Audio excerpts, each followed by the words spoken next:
Hello everyone, my name is Rakhi and I welcome you all on Guidely for descriptive practice or descriptive session. And this is especially for ECGC aspirants. The exam is coming really soon and you all will be participating in it. So what is today's session about? So it is about Precis writing. If you remember, in the last series of classes, I mostly talked about essay writing. I gave you the blueprints and how you write essay, most expected essay topics, as well as I talked about a strategy. So this session is specifically for Precis writing. So I haven't covered this one, so I thought I should bring this for you. Do watch this session till the end to understand everything.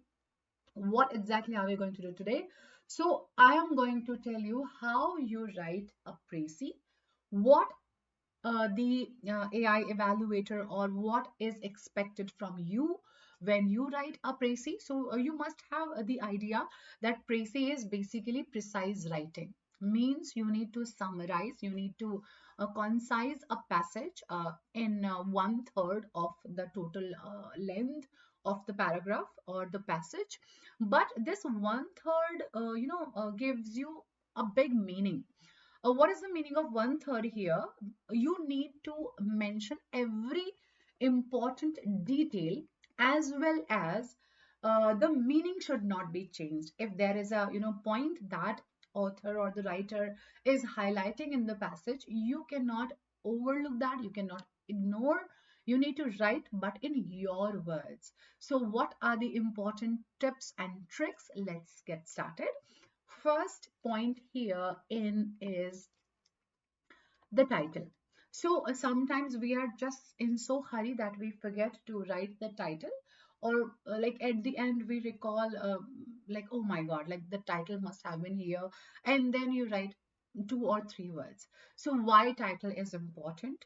Skipping the title or providing a vague one, just education, financial literacy, poverty in India, usually results in a direct deduction of marks. First, foremost thing, you need to write a suitable title. Okay, the title must be a specific micro summary that reveals the center theme of the passage. Center theme means that covers uh, the holistic view of that passage, that paragraph, right? So it must contain the main argument. But if you were provided with 2 or 3 or more than 3 examples, you can omit that part. Just one example will be enough. If another example is equally relevant and you can't skip it, then summarize it, concise it. That is the meaning of Precis. As I have mentioned, it is about precise writing. Okay, then we come to rephrasing, or I said paraphrasing. So what is it? It is lifting exact sentences or phrase from the original text, like Control C and Control V. The original text is a major error that signals a lack of comprehension. Means you weren't able to read, means understand, comprehend. That's why you are not able to write in your own words, right? To score well, you must rephrase it, like make it again with some other words, not very casual, not very high, like high classy words. Try to choose the mid kind of words that you are very comfortable to use, but should not be very simple ones as well. So you must digest the core idea. When it will be possible? If you are a good reader, means you are able to understand any text in a very good speed, you are a good reader. In my first class I mentioned, please develop the habit of reading, watch videos of editorials, get knowledge, and try to write the editorial in your words in concise way. That is the best practice for this as well. So rewrite it using your own vocabulary. You must have a vocab pool. If you need, you need to write about a topic. If you have 5 to 6 very good words, then it will be easy for you to pick any beautiful word and set it there, right? So make a vocab pool for you, work hard for that. Well, number third is the perspective. Whenever we write any general article, whenever you read any editorial article in the newspaper, you never find personal pronouns like I, you, we, they. We always write generalized statements. Means it is believed, it is said, it was observed, it is narrated like that. The author appraisal must be written in the third person. Indirect speech, the author asserts rather than I believe. So we don't write in first person pronoun, right? So first person pronoun is something that we need to strictly avoid. Okay, and let's come to the fourth one, the external knowledge. What is forbidden here? Your personal opinions and outside facts not relevant here. You are already provided with such big data and you are just supposed to trim it, right? In trimming, you can't add something like that will not go what you are asked for, right? So what is required? The objective summary, something that very meticulously gives the core idea as well as certain other details that you can't ignore, but you can concise. So you must remain objective and summarize only the key points what is given. Even if the author's logic seems flawed to you, irrelevant, you are not going with this idea. Remember, they are not asking you to be biased or unbiased. You have to be in mid. You need to strike the balance. So read, understand, and rewrite. And please take care of the word limit. We all know it should be only 1/3 means you just need to write like one third here. Like it is just a rough figure. If you are given a passage of 150 words, you are just expected to write 50 words. Okay. So deviating significantly, writing too little, like just 25 words, or writing too big, like you have 150 words and you are writing in 125 words, definitely it is going to attract negative marking that you need to be afraid of. Number 6 is omit examples and illustrations. So we already had a discussion around it, but again, the topic is here, the point is here, you need to be careful about. A précis captures the main idea, not the supporting details. If something is important, if it is providing you any data, any stats, then yes, include it in concise way. If the original text says fruits like apples, oranges, strawberries, bananas, figs and all, they are healthy, your Precis should simply say fruits are healthy, right? So remove the examples, but please keep the concept. That is what very important here is, right? आगे बढ़ते हैं, and next is the single paragraph rule. Remember, even if the original passage has 3 to 4 paragraphs, your précis must usually be single continuous paragraph. Breaking a short précis into multiple paragraphs makes it look fragmented and loses marks for organization. What do I exactly mean? Don't write in the bullet points. Don't write in multiple paragraphs. You are supposed to write 1/3 of a given text. So most of the time, 99% time, your précis must be completed in just single paragraph. Okay. Rule number 9, no abbreviation. Remember, whenever you go for any formal writing, you never go with abbreviations. You can't say can't. You can't say like government, like we usually do. Please go with the full words, the full forms, the full verbs, and take care of punctuation as well. So in any formal exam, like descriptive exam, descriptive writing, using SMS language, and these slangs can definitely again attract negative marks that you don't need. Okay, whatever I told you so far, let's do the practice of it, right? So that you will get the clarity and you will also know that how I do these things. So here I have a like quite big passage, like there are 2 paragraphs. Okay, if I see to 3, 4, 5, like okay, 6 lines are here, 3 and 6 and 9. Okay, so like this passage is like huge, so I have 6 plus 9. Okay, so when I write this passage, it must look like this. इससे एक और line आप कम कर दो, इतने में ये passage आपका सेटल हो जाना चाहिए. ठीक है, so एक बार इसको रीड कर लेते हैं.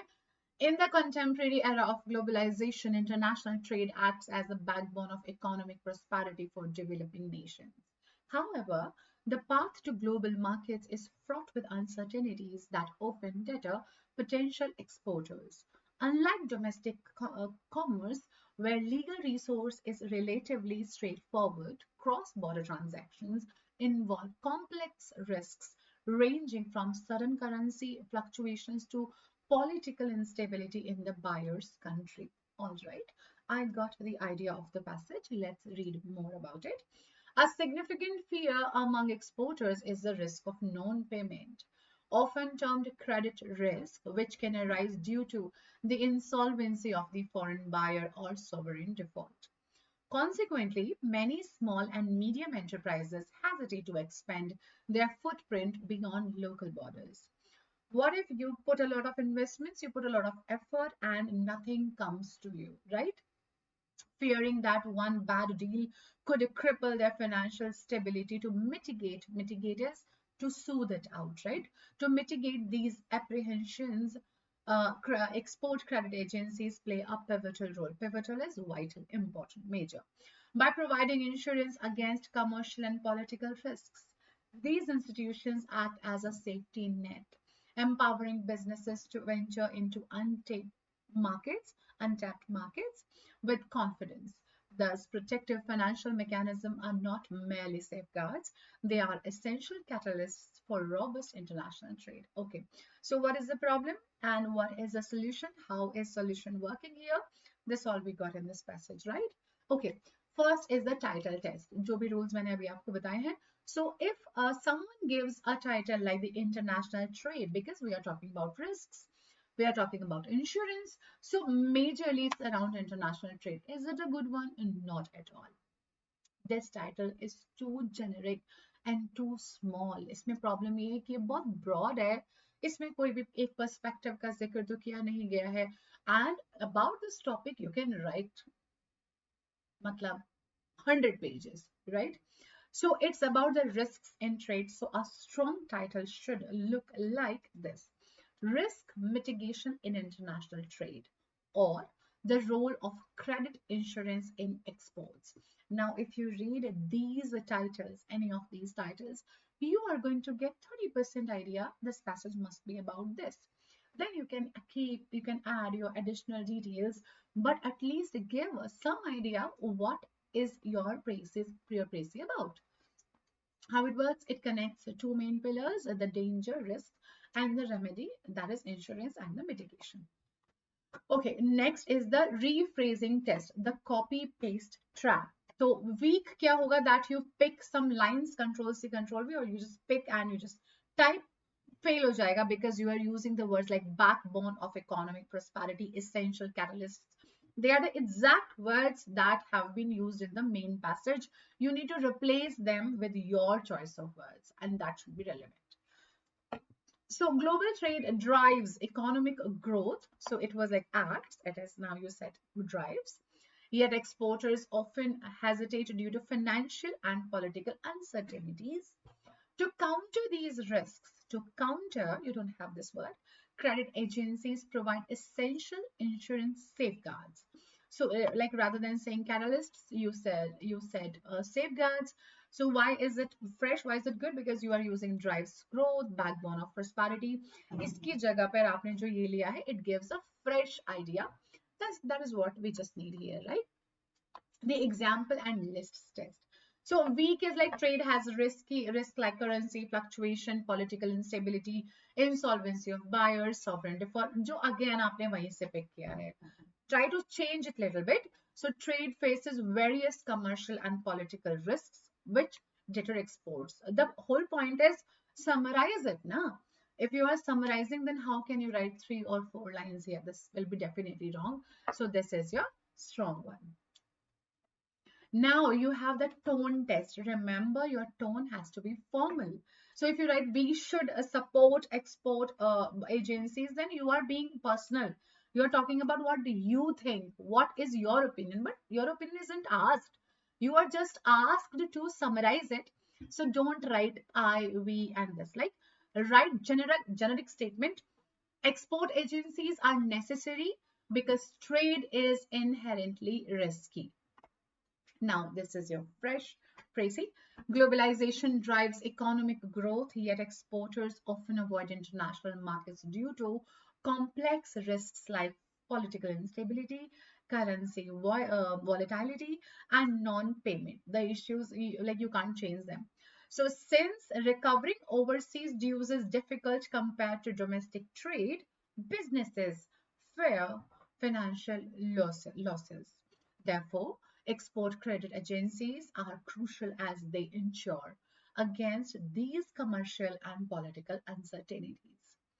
This protection serves as a vital catalyst, encouraging enterprises to expand globally with confidence. If they are secure by any insurance company, then they must not be worried, right?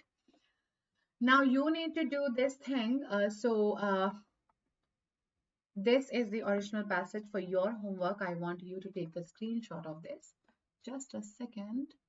Yeah, now I am hidden. Please take the screenshot. That is page number 1. And that is your page number 2. Okay. What are you supposed to do now? I want you to write a précis and please comment me in the video, below this video. I will check, I'll see, I'll even tell you that it's correct or not, or how can we make it better. Okay. So I wish you all Christmas, Happy New Year. Like this is the festive time and you must be seeing a lot of good vibes around you. The vibes will be strong and better once you get selected. So I wish you all the best. I'll pray for you that you must get selected, and I really want whatever you pray for, your prayer should be listened by God. I'll definitely pray for you. So thank you so much, everyone. Bye bye. Take care and keep studying, keep shining. Take care.